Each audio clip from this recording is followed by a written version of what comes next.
नमस्कार। ब्राह्मण इंटरनेशनल के खास प्रोग्राम ब्राह्मण संघ संवाद में आज बात करेंगे श्रीमान राजेश त्रिपाठी जी से। आप सडल प्रकाशन चलाते हैं, एक पब्लिशर है।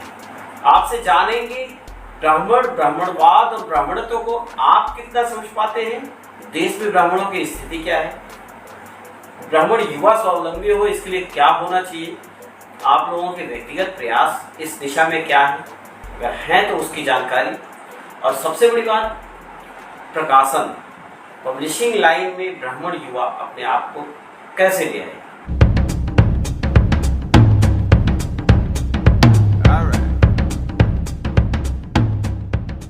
स्वागत है आपका राजेश जी। बहुत आप पब्लिशिंग लाइन में हैं लगातार 10 कोर्स और अब आपका सडल प्रकाशन भी आ चुका है, उसको लेके मार्केट में है और एक अभिव्यक्ति की बात जहाँ तक सामने आती है उसको लेके आप चलने की कोशिश कर रहे हैं, चल रहे हैं। ऐसे में ब्राह्मणत्व, ब्राह्मणवाद और ब्राह्मणों की स्थिति देश में क्या है और ब्राह्मणत्व को अब तक क्या समझा है। मैं आपका बहुत आभारी हूँ और धन्यवाद देना चाहता हूँ पंकज उपाध्याय जी, जो आनंद व्यक्ता के संचालक हैं, और आपके मैगजीन के द्वारा मैं ये बताना चाहता हूँ कि ब्राह्मणत्व क्या है, ब्राह्मण क्या है। सबसे पहले ब्राह्मण एक वर्ण है, कोई जाति नहीं है। हिंदू एक धर्म है, हिंदू धर्म के अंदर ही हमारी 4 जातियाँ बताई गई, उसमें सर्वश्रेष्ठ ब्राह्मण जाति है। लोगों को शिक्षित करने का दायित्व शायद ब्राह्मण को ही है पूरे देश में, बिल्कुल निसंदेह। लेकिन ब्राह्मण हाशिए पे हो, आज के समय में ब्राह्मणों की स्थिति आप क्या समझ पाते हैं। देखो, मैं आपको ये बताना चाहता हूँ, ब्राह्मण की स्थिति आज के युग के हिसाब से बहुत दयनीय स्थिति में है। क्यों? उसका सबसे बड़ा जो है मैं दोष अपने सरकार ने कभी भी ब्राह्मण की तरफ ध्यान ही नहीं दिया, जबकि राष्ट्र का निर्माण करने में सबसे बड़ा योगदान ब्राह्मण का होता है। आप किसी भी एंगल से देखिए, जानिए, बूझिए, सब जगह ब्राह्मण के द्वारा ही जो है चीज़ें आगे आती हैं। ईश्वर ने भेजा है कि भाई ब्राह्मण के द्वारा ही आपको सब कुछ ज्ञान मिलेगा। सिर्फ उनको एक वोट बैंक बना कर रखा हुआ है, उनकी तरफ कभी सरकार का कोई ध्यान ही नहीं गया, न उनकी कोई भी ऐसी सुविधा नहीं दी गई है जिससे वो समाज में आकर के जो है अपने आप को बता सके भाई मुझे भी कुछ मिला हुआ। जबकि हर एंगल से देखिए, आज पूरे विश्व में 10 बड़ी कंपनियों में से 7 बड़ी कंपनियों के सीईओ ब्राह्मण हैं। तो आप सोचिए ब्राह्मण का योगदान कितना है। और आज मैं आपको बड़ी हर्ष और बड़ी खुशी से बताना चाहता हूं कि यूनाइटेड किंगडम ब्रिटेन के मौजूदा प्रधानमंत्री बनने जा रहे हैं हमारे ब्राह्मण समाज का एक व्यक्ति है, ऋषि सोनक। हाँ, जाहिर सी बात है, और उन्हें बेमिसाल उनकी पारी भी रही है इस। बिल्कुल ठीक है। ब्रिटेन की सरकार में, पिछली सरकार में बोरिस जॉनसन के साथ में, और देश में दुनिया में जहाँ भी ब्राह्मण है, जाहिर सी बात है झंडा गाड़ के खड़ा हुआ है। लेकिन उसके बाद भी नफे नुकसान के सौदे में देखा जाए तो ब्राह्मण नुकसान में है। और हाँ, बिल्कुल नुकसान। कौन कौन से नुकसान है और उस नुकसान का जिम्मेदार कौन है। देखो, सबसे बड़ा नुकसान का जिम्मेदार तो हम अपने समाज को ही मानते हैं। ब्राह्मण वर्ग कभी भी जो है एकत्र होकर के नहीं चला है, वो हमेशा अपने स्वार्थ के पीछे ही भागता है। जहाँ तक आपने एकत्र की बात की, खूब सारे ब्राह्मण संगठन बने हैं, खूब सारे लोग दावा करते हैं हम वहाँ जाते हैं, सबको एक कनेक्ट करने की बात करते हैं। लेकिन ब्राह्मण समाज ने एक दूसरे की जरूरत को नहीं समझा। बिल्कुल सत्य। एक दूसरे की जरूरत के काम नहीं आए। बिल्कुल। इन दावों में मेरे कितना दम है, क्या मानते हैं। बहुत आपकी ये पूरा 100% है। एक दूसरे को जरूरत को कभी समझा ही नहीं। अगर आज की तारीख में मैं भी एक ब्राह्मण हूँ, आप भी एक ब्राह्मण हूँ, अगर हम ईश्वर कृपा से अच्छी स्थिति में हैं और कोई हमारा एक ब्राह्मण भाई थोड़ा सा नम स्थिति में है, तो मेरा ये कर्तव्य बनता है कि मैं किसी ना किसी तरह, ना आर्थिक भाई ब्राह्मण लोग भी तो है, आर्थिक नहीं लेकिन तो भाई सामाजिक शारीरिक तरीके से हम उसकी मदद कर सकते हैं, श्रम से मदद कर सकते हैं।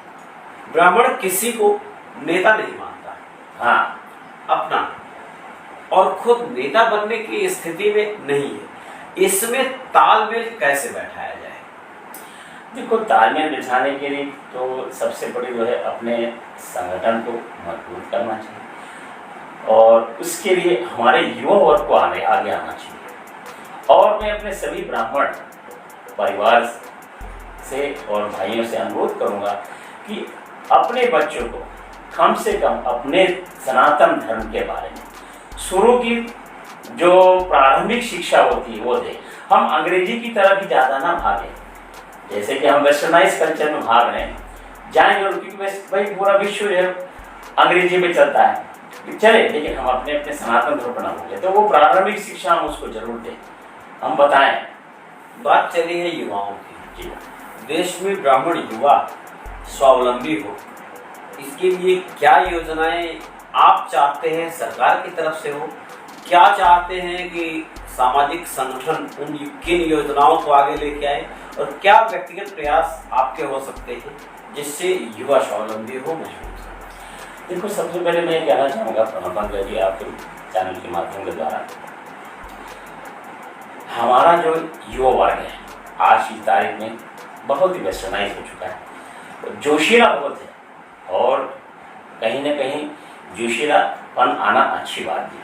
लेकिन मैं अपने ब्राह्मण समाज के युवाओं को ये संदेश देना चाहता हूँ सबसे पहले कि भाई आप अपने धर्म को पहले समझें, और दूसरा उसके प्रति आपको ब्रह्मा जी ने ऐसा एनर्जी दी है, ऐसी सुपर पावर दे दी है कि आपके अंदर ऐसी शक्ति भरी कि आप जो चाहे वो कर सकते हैं, बशर्ते आपको बुद्धि विवेक होना पड़ेगा, ईमानदार होना पड़ेगा और निष्ठा से आपको कर्म की तरफ जो है ध्यान देना है। ये सारा कुछ है भी साथ में। हमारे युवा अगर मिट्टी भी फेंकेगा तो सबसे अलग फेंकेगा वही मिट्टी। हाँ, बिल्कुल, इसमें कोई दो राय नहीं है। फिर भी अपने नमक रोटी के लिए वो कहाँ जाए? सरकार की, सामाजिक संगठनों की, ब्राह्मणत्व की ऐसी कौन कौन सी व्यवस्थाएं हो सकती हैं जिसमें वो अपने आप को फिट बैठाए और अपनी दिनचर्याओं को दुरुस्त करे, अपने नमक रोटी में वो लीन हो जाए? ऐसे में सदल प्रकाशन या पब्लिशिंग लाइन में क्या भविष्य हो सकता है? तो पब्लिशिंग लाइन में भविष्य तो उज्ज्वल है ही। मैं पहले जो है नौकरी करता था, लेकिन अचानक मन में विचार आया कि भी नौकरी करते करते जो है मेरा जीवन ऐसे चल जाएगा और मैं समाज के लिए कुछ दे नहीं पाऊँगा। तो मैंने ये सोचा कि भाई इसकी जो मुझे ज्ञान प्राप्त हुआ इस इंडस्ट्री से, मैं अपने प्रकाशन के द्वारा और 10 लोगों को इसमें रोजगार दे सकता हूँ। जैसे कि आज होना लेके आया हूँ कि भाई मुझे भी आत्मनिर्भर बनना चाहिए और मेरे द्वारा और भी लोगों को ये प्रेरणा मिले कि भी वो आगे करके भी अपने आप को स्वावलंबी बनाए। हाँ, जहाँ तक पब्लिशिंग इंडस्ट्री की सवाल है, ये इंडस्ट्री कभी ख़त्म नहीं हो सकती, हमेशा ही ये रहेगी। और युवा वर्ग, हमारा ब्राह्मण जो युवा वर्ग है, इसमें अगर आगे आता है तो उसको कभी मात नहीं मिलेगी, क्योंकि इस इंडस्ट्री में ऐसे विद्वान व्यक्ति मिलते हैं जो कभी कोई कल्पना नहीं कर सकता है।